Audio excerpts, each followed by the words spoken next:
Baik, sebelumnya terima kasih kepada Bapak yang telah memberikan kami kesempatan untuk berpresentasi hari ini. Assalamualaikum warahmatullahi wabarakatuh. Selamat pagi dan salam sejahtera bagi kita semua. Yang terhormat kepada Bapak dosen Taufan Abiyuna MPD dan teman-teman yang kami banggakan, marilah kita panjatkan puji dan syukur kehadirat Allah Subhanahu wa taala yang mana telah memberikan kita kesempatan untuk bertatap muka secara maya. Salawat serta salam semoga terlimpah curahkan kepada junjungan kita Habibana wa Nabiyana Muhammad Sallallahu Alaihi Wasallam, kepada para keluarganya, kepada para sahabatnya, kepada para tabi'at-tabi'itnya, dan kepada kita selaku umatnya. Amin ya robbal alamin.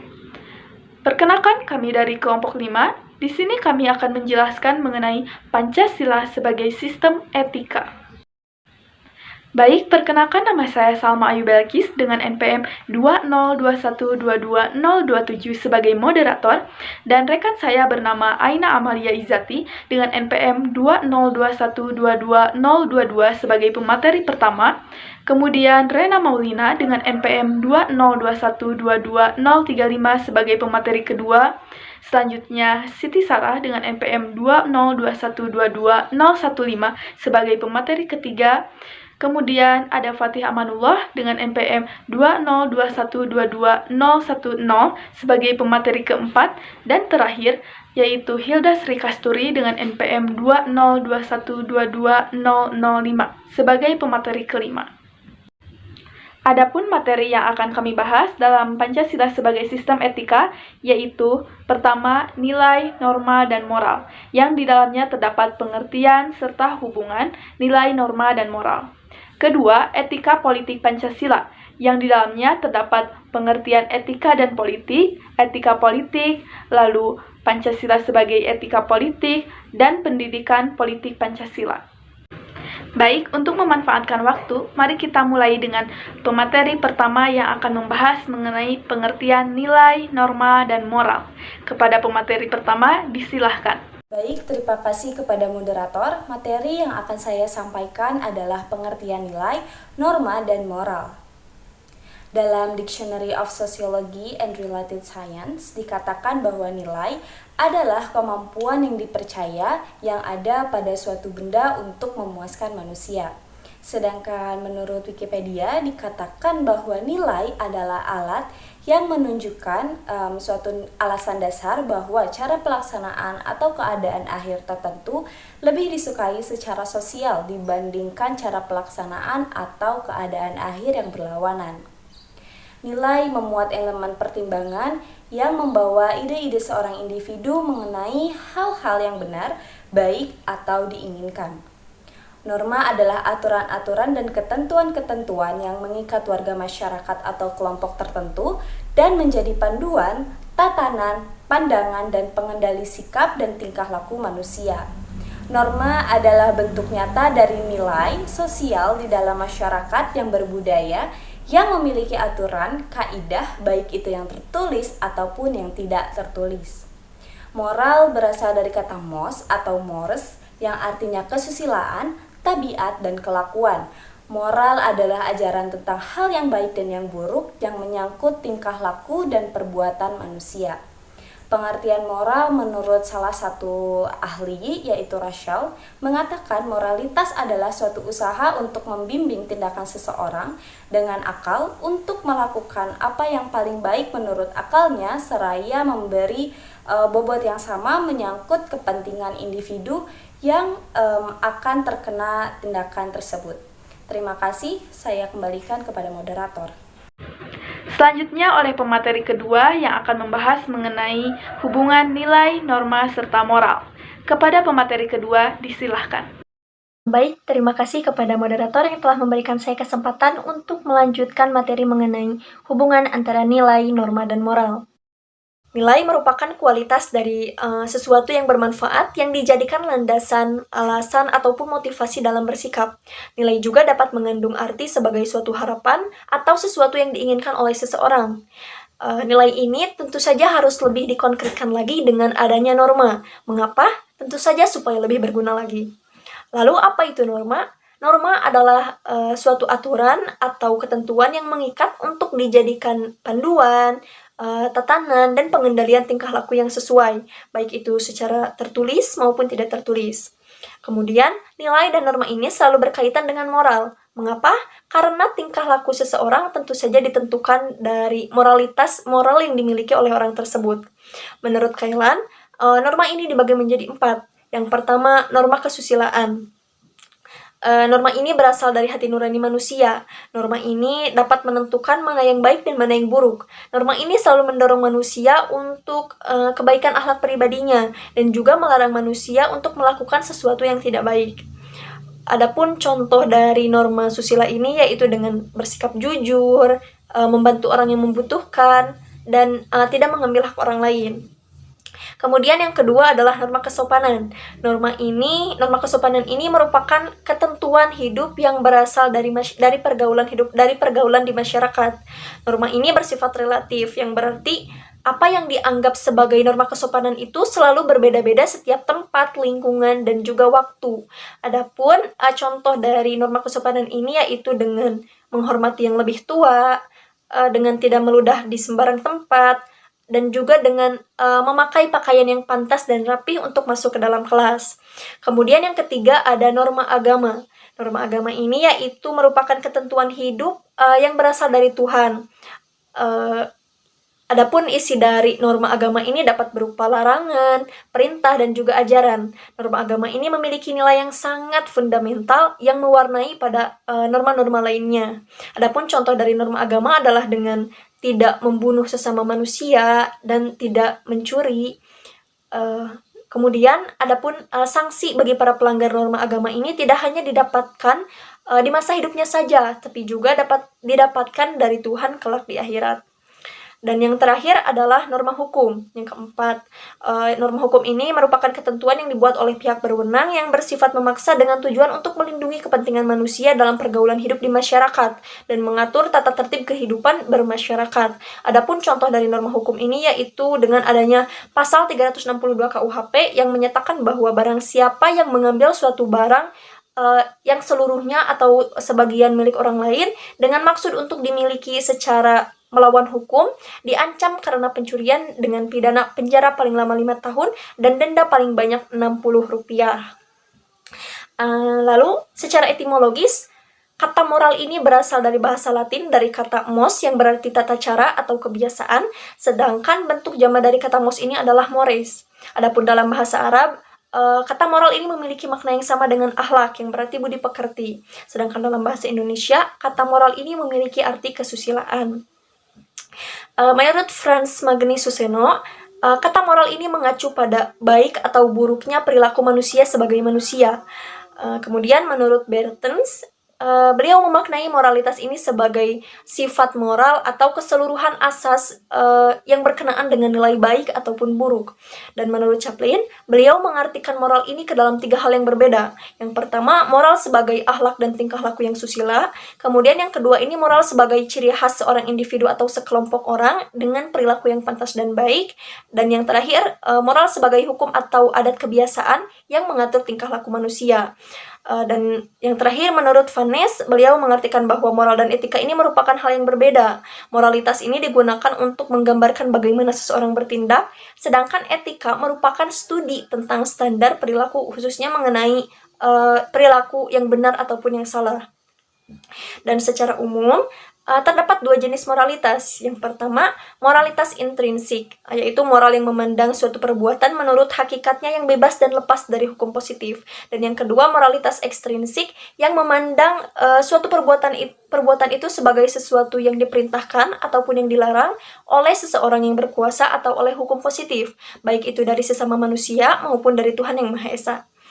Kemudian, menurut ilmu psikologi, moral dibagi menjadi 3, yakni yang pertama, sense of belong atau rasa memiliki, kemudian yang kedua, sense of laws atau hukum, dan yang terakhir, sense of responsibility atau rasa tanggung jawab.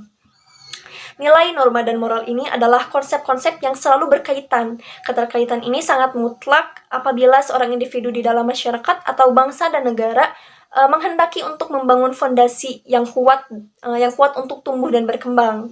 Lalu, bagaimana hubungan antara nilai, norma, dan moral ini?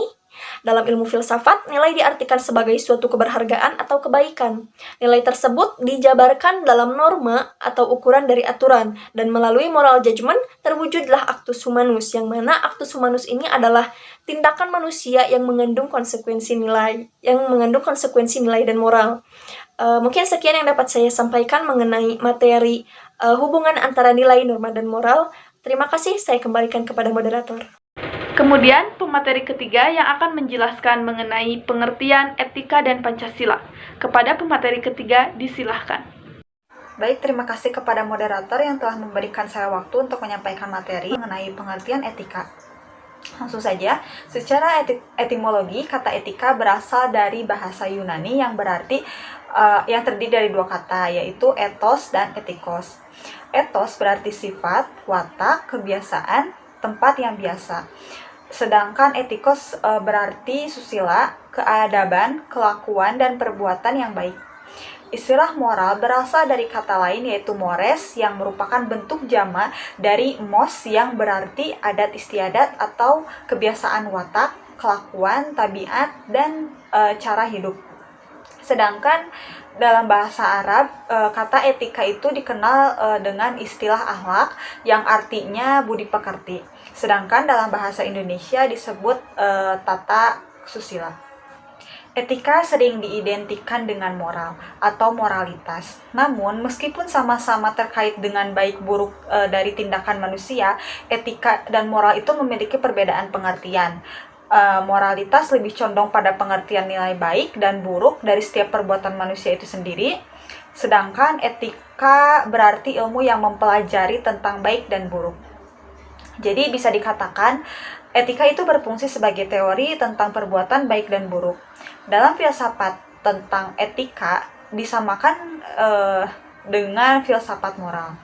Nah, secara terminologi, etika itu bisa disebut sebagai ilmu tentang baik dan buruk atau kata lainnya adalah teori tentang nilai. Dalam Islam, teori nilai mengenal 5 kategori baik buruk, yaitu baik sekali, baik, netral, buruk, dan buruk sekali. Nilai ditentukan oleh Tuhan, karena Tuhan adalah Maha Suci yang bebas dari noda apapun jenisnya. Yang poin kedua ada pengertian politik. Dilihat dari sisi etimologi, kata politik berasal dari bahasa Yunani, yakni polis yang berarti kota yang berstatus negara, kota atau city-state. Dalam negara kota di zaman Yunani, orang saling berinteraksi guna mencapai kesejahteraan. Kebaikan menurut Aristoteles dalam hidupnya. Politik yang berkembang di Yunani kala itu dapat ditafsirkan sebagai suatu proses interaksi antar individu dengan individu lainnya demi mencapai kebaikan bersama. Pemikiran mengenai politik pun khususnya di dunia barat banyak dipengaruhi oleh filsuf Yunani kuno. Filsuf seperti Plato dan Aristoteles menganggap politik sebagai suatu usaha untuk mencapai masyarakat politik yang terbaik. Namun demikian, definisi politik hasil pemikiran para filsuf tersebut belum mencapai politik yang baik. Meskipun harus diakui pemikiran-pemikiran politik yang berkembang dewasa ini juga tidak lepas dari pengaruh para filsuf tersebut. Dalam perkembangannya, para ilmuwan politik menafsirkan politik secara berbeda-beda, sehingga varian definisinya memperkaya pemikiran tentang politik. Menurut Andrew Haywood, politik adalah kegiatan suatu bangsa yang bertujuan untuk membuat, mempertahankan, dan mengamandemen peraturan-peraturan umum yang mengatur kehidupannya, yang berarti tidak dapat terlepas dari gejala konflik dan kerjasama. Dengan definisi tersebut, Andrew Haywood secara tersirat mengungkapkan bahwa masyarakat politik itu dalam proses interaksi pembuatan keputusan publik juga tidak lepas dari konflik antar individu dengan individu, individu dengan kelompok, maupun kelompok dengan kelompok lainnya. Dengan kata lain, masing-masing kelompok saling mempengaruhi agar suatu keputusan publik tersebut yang bisa disepakati sesuai dengan kepentingan kelompok tertentu. Definisi politik juga diberikan oleh ilmuwan politik lainnya, yaitu Gabriel E. Almond mendefinisikan politik sebagai kegiatan yang berhubungan dengan kendali pembuatan keputusan publik dalam masyarakat tertentu di wilayah tertentu, di mana kendali ini disokong lewat instrumen yang sifatnya otoritatif dan koersif. Dengan demikian, politik berkaitan erat dengan proses pembuatan keputusan publik. Mungkin sekian dari saya kembalikan kepada moderator. Lalu, pemateri keempat yang akan membahas mengenai etika politik. Kepada pemateri keempat, disilahkan. Baik, terima kasih moderator. Selanjutnya etika politik. Menurut Franz Magnus Suseno, etika politik memberikan patokan-patokan, orientasi, dan pegangan normatif bagi mereka yang memang ingin menilai kualitas tatanan dan kehidupan politik dengan tolak ukur martabat manusia. Dalam beretika, tolak ukur untuk menimbang suatu etika berdasarkan martabat manusia sebagai pendorong terwujudnya etika yang sesuai dengan lingkungan masyarakat, serta sifat saling menguntungkan untuk mewujudkan politik yang baik, agar sikap saling percaya dapat terwujud guna mewujudkan kesejahteraan masyarakat. Dalam pengertian etika politik di atas adalah suatu dasar-dasar dan patokan untuk melaksanakan suatu proses politik dalam menjalankan tugas atau kewenangan dan sebagai batasan perilaku.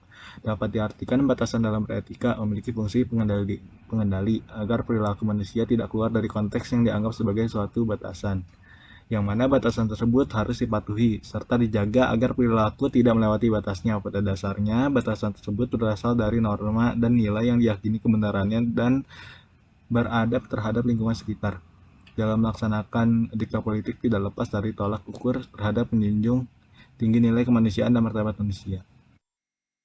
Dalam konteks negara Indonesia, etika politik juga bersumber dari dasar negara, yaitu Pancasila. Fungsi Pancasila sebagai dasar negara juga sebagai pedoman bangsa Indonesia dalam menjalankan suatu kegiatan, entah itu untuk melaksanakan proses ketatanegaraan dan dasar pembuatan undang-undang atau kebijakan serta pedoman bagi masyarakat dalam berperilaku berdasarkan nilai-nilai sosial yang adil dan beradab, berpegang teguh terhadap agama yang diyakininya, serta ajaran etika terhadap seseorang pemimpin untuk dapat menjadi seorang pemimpin yang hikmat, bijaksana dalam permusyawaratan perwakilan.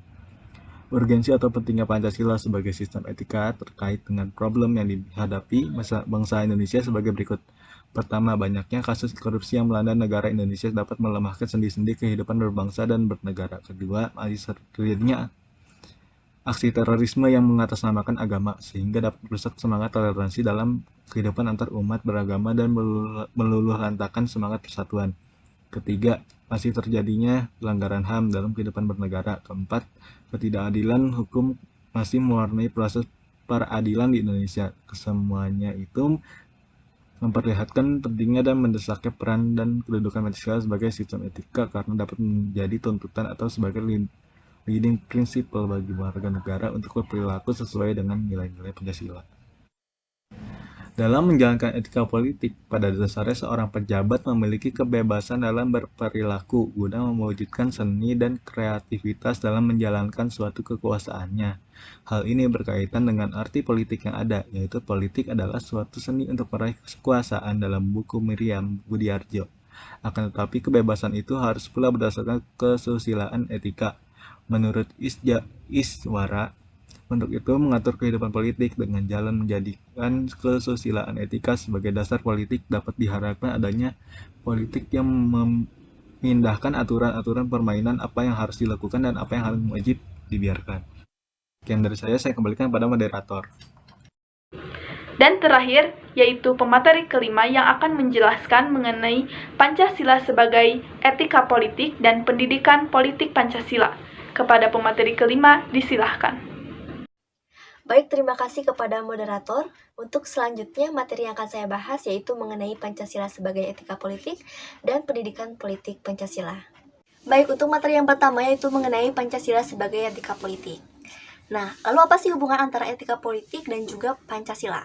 Dalam kaitannya, Pancasila merupakan sumber etika politik itu sendiri. Dalam pelaksanaan dan penyelenggaraan negara, etika politik menuntut agar kekuasaan dalam negara dijalankan sesuai dengan asas legalitas, asas demokratis, dan juga legitimasi moral. Nah, lalu apa sih yang dimaksud dengan asas legalitas, asas demokratis, dan juga legitimasi moral? Yang pertama, asas legalitas, yaitu asas yang menentukan bahwa tidak ada perbuatan yang dilarang dan diancam dengan pidana jika tidak ditentukan terlebih dahulu dalam undang-undang. Asas legalitas merupakan suatu jaminan dasar bagi kebebasan individu dengan memberi batas aktivitas apa yang dilarang secara tepat dan jelas. Asas ini juga melindungi dari penyalahgunaan wewenang hakim dalam menjamin keamanan individu dengan informasi yang boleh dan dilarang.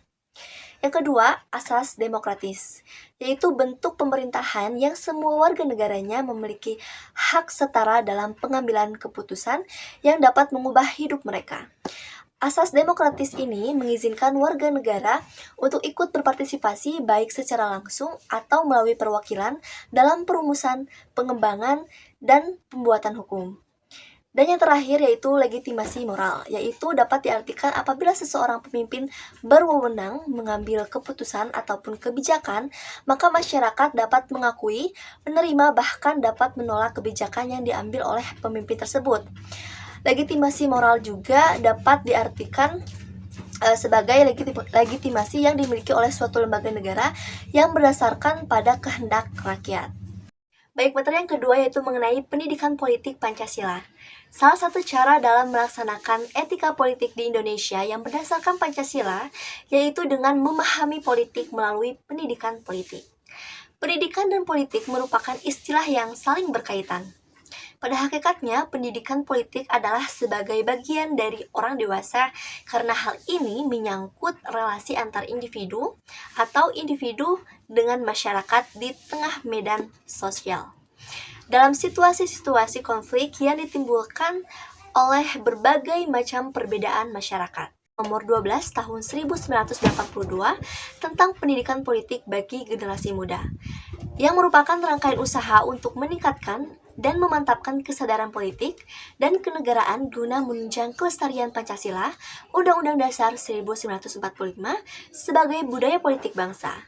Oleh karena itu, pendidikan politik juga harus merupakan bagian proses pembaharuan kehidupan politik bangsa Indonesia yang sedang dilakukan dalam rangka usaha menciptakan suatu sistem politik yang benar-benar demokratis, stabil, dinamis, efektif, dan juga efisien.